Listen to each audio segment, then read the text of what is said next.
was within the parameters, and now there's a decision as to whether or not some of the parties are going to file an appeal, but we got what we asked for. We asked for a review. The review was done. The only other thing I want to add, though, is that, you know, in hindsight, and I've said this publicly before, I don't even know if I would have asked for that review. And the reason is because once we got into it, and there was a great article that I read that Tom Prohaska had written, where he interviewed managers of energy plants throughout New York State. And I remember one quote specifically from one of these representatives that was referring to the AES plant, which is a 675 megawatt facility. And I remember him saying something to the effect of $15 million for a 675 megawatt plant is outrageous. At the time, though, it wasn't even 15 million. It had already jumped. The amount that they were paying in taxes had already jumped to 19 million. So after I started studying that a little bit closer and actually looking at what are some of these other plants in New York State actually paying, you know, it wasn't our decision to determine whether or not the assessment was appropriate. It was really our decision to determine whether or not we're going to replace the IDA board, and I didn't think that was appropriate. And I know that's a long way to get to your question, but it's such an involved, complex issue that I didn't want to just gloss over it and say yes or no. So do you think it would set, since the board is set up to be separate from politics, does it set a dangerous precedent to, they make a decision that the legislature doesn't like? If indeed, I know that there's people who would like to just replace all of them. Right. Is that not the way it's supposed to work? They make a decision that the majority of the legislature, which isn't the case, but right. If indeed it changes and they all stand a chance of being replaced, doesn't that kind of defeat? Well, I think this is, they do all stand a chance of being replaced because we review the board members on a fairly regular basis. And there have been board members who have changed, been replaced, etc. Mm-hmm. So that is something that happens. I mean, obviously when in 2004, I believe the entire board was replaced. They know that we monitor, we monitor what's going on. We get, we get reports on the projects that are being undertaken.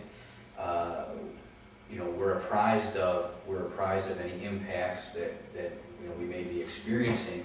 But I think this is, as a legislature, I see our role as one of policymakers. When we selected that original IDA board in 2004, which has undergone some change, as you know, we really set the policy. We brought people in from different types of businesses. We put people on the board from education and from business. And we essentially set the tone by saying, we're focusing on economic development. We've merged economic development and the IDA to give us one-stop shopping. We're committed to marketing Niagara County, and we want to see businesses come here. But we also want you to work within our uniform tax exempt policy, which is something, and since we're talking about it, may be reformed. We have discussed that because uniform tax exempt policy is really what they work, what the IDA works within when they take a look at certain projects and determine what types of pilot agreements or will be entered into.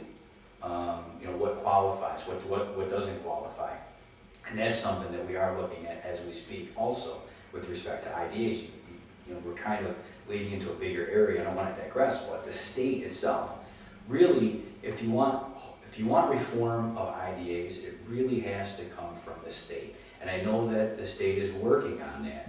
And the reason is because how would one local municipality, for the sake of example, Niagara County, enter into some wholesale reform of its IDA and change the parameters within which it works when the surrounding counties wouldn't be subjected to those types of parameters?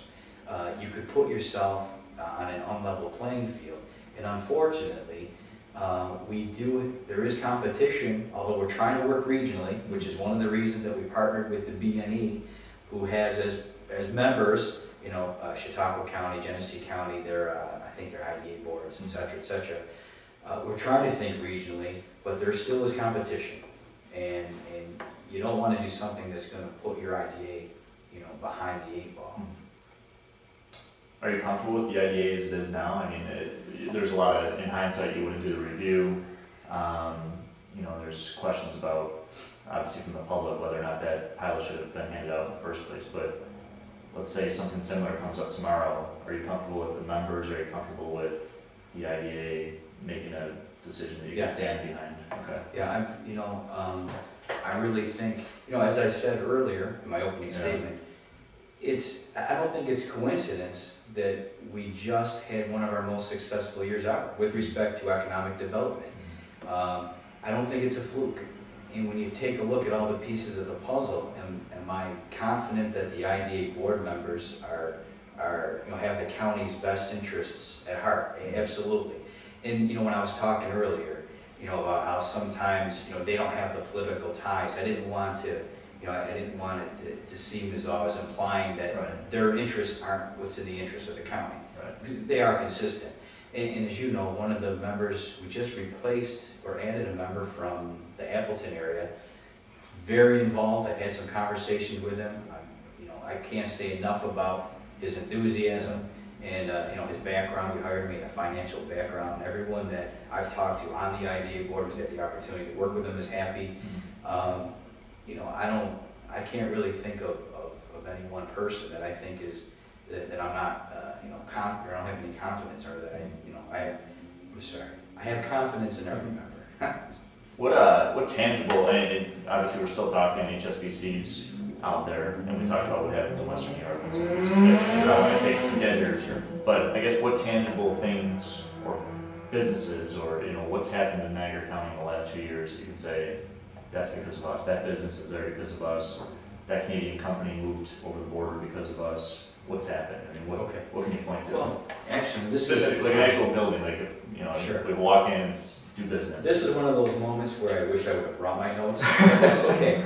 That's okay. If it's something you're proud of, you'll probably know what it is. I'm okay. I can tell you that there are things, and as I was saying earlier, there are things obviously that we know are coming that are in, they're in the pipelines. But you know what? Again, this is Western New York, so we want to talk about, as optimistic as I am about what's happening, Right. we want to talk about what you said, what's physically here that we can look at. We've had 3 Canadian companies that I know of located here, and I know that because I did a ribbon cutting at one, so I can remember the name of that company. It's Saxco, gourmet baskets out at the Advantage, Okay. right? Our That's industrial park. Okay. The other 2 Canadian companies that have located facilities here, KMP Headwear and Cushy's Babies, but also our industrial park. We've sold the majority of the land in that park. Now I know that you're gonna have to help me with this. The local local 91. Oh, okay, yeah, Is setting up, they're setting up a training facility where I believe they're gonna train laborers from the entire Northeast. And that's actually going in our industrial park. And I believe there was a ribbon cutting for that recently. I know that we just had another ribbon cutting out in Wheatfield. There was an expansion in the woodlands out there, Calamar. Okay. Calamar's been there though, right? Right, Yeah. right. There was an Been expansion. there, okay. Absolutely. But, when we talk about businesses that have already been here, Right. I think one of the things that we should recognize is that our largest source of investment in jobs comes from businesses that are already here. When we take a look at that $90 million in private capital investment that I was talking about earlier, the majority of that is from existing businesses, and we don't want to ignore existing businesses. In fact, that's why our Center for Economic Development has an active business retention program.